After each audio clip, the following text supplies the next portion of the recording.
Hey guys, my name is Nora Franch, and welcome to the podcast Grateful Blessed Mess, daily reflections for those in the 12 steps. I am a fellow 12-stepper and certified mindset coach, and I am here to introduce you to the value of mindset coaching in your 12-step journey.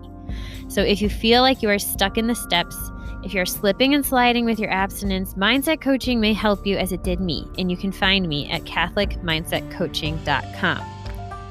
These episodes are meant to invite you in to consider the truths of 12-step wisdom and to join in the very real struggle of living them in action. I hope that it feels almost like a mini meeting, and I invite you to contribute your own share on the Grateful Blessed Mess Facebook group to keep the discussion going. My comments are based on my own experience, so feel free to take what you like and leave the rest. But my hope is to encourage you on your own daily 12-step journey. As they say, you cannot stay clean on yesterday's shower. So without further ado, let's begin.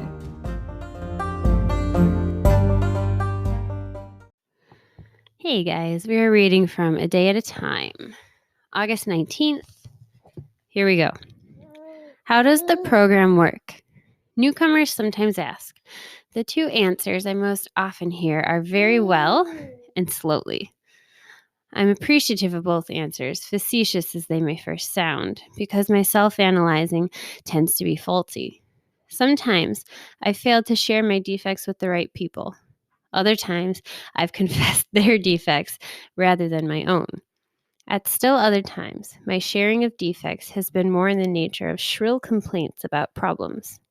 The fact is that none of us likes the self-searching, the leveling of our pride, and the confession of our shortcomings that the steps require. But we eventually see that the program really works. Have I picked up the simple kit of spiritual tools laid at my feet? Today I pray, may my higher power keep me from laying out my defects by comparing them to someone else's. We are by nature relativists and comparers who think in terms of worse than, not quite as bad as, or better than. May I know that my faults are faults, whether or not they are better than others. Today we'll remember, bad is bad, even when it's better than. And this came up for me today, actually. Just this comparison, the complaining, that complaining can often just be airing out someone else's character defects. And it's nasty. It's nasty. It's it's an unkind thing to do. There is, I think, there's like, venting can sometimes, I feel like depending on where we are in our spiritual journey, sometimes we just need to vent. I feel like the farther along you are, the less helpful it is to vent. I'm starting to become aware that lots of times I just feel worse, actually, after I vent, and I don't like it. I don't want to feel even worse. It's bad enough that I'm feeling what I'm feeling that I want to vent about it. So that's something that I'm curiously walking towards and trying to grow in. But this thing about that the program works very well and very slowly, it feels very slowly. But I think that is a good reminder that no matter how long you've been in or how little you've been in, everyone also progresses at their own pace. But I think overall, the progression is slow because the transformation is real. And so I think also it's important to remember that, it's important that we share our defects with the right people. So there are some people who don't need to know things about you that are, more on your vulnerable, imperfect side. These things need to be guarded with integrity and care as well. And not everybody deserves to know what's going on in your head. Not everybody needs to know. Not everyone should know.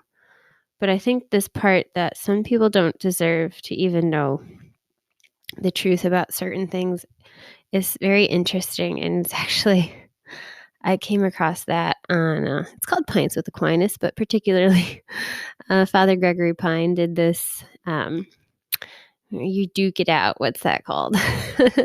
A battle with another, a professor about whether or not it's okay to lie. If there's ever any situation. Anyway, and what was brought up was, is there a situation where someone does not deserve to know the truth? Is it okay to lie?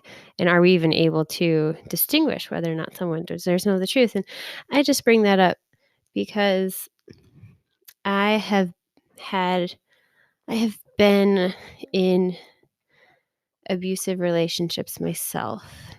And so I want to honor anyone who is in a relationship with someone who does not deserve to know the truth. And not to say it's easy to distinguish who that is or which circumstance that is. And I'm just saying that there are certain times when it's really important that you ask your higher power whether or not this is something someone needs to know, but also, what's my motive in wanting to tell or not tell the truth here? And I think that's really the crux of it.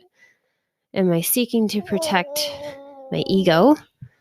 Am I seeking not to do the hard thing? Or is this really a situation where justice needs to step in? Anyway, I got a little sidetracked, but perhaps that spoke to some of you. Perhaps it touched on some more tender points.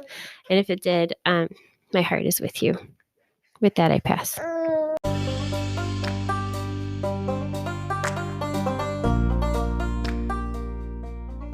Thank you so much for listening to today's episode. If you feel that mindset coaching could help you on your 12-step journey, please feel free to reach out and find me at catholicmindsetcoaching.com. But more than that, it's important to me to give listeners like yourself a place where you do not need to feel alone on your 12-step journey. And for that reason, I've created a Facebook group. It's called Grateful Blessed Mess. And it's a place where listeners can go to add their own commentary on the share for the day, in addition to my own, and for us just to have a conversation or start a back and forth where people can find support in their 12-step journey. This is not a replacement for 12-step work. This is something outside of the 12 steps. It is simply something that has a heart for the 12 steps and those who are in it. And so, welcome. If you are here, chances are you may also be a bit of a mess. And I hope that you can learn to find some gratitude in the blessings that have come from your messes.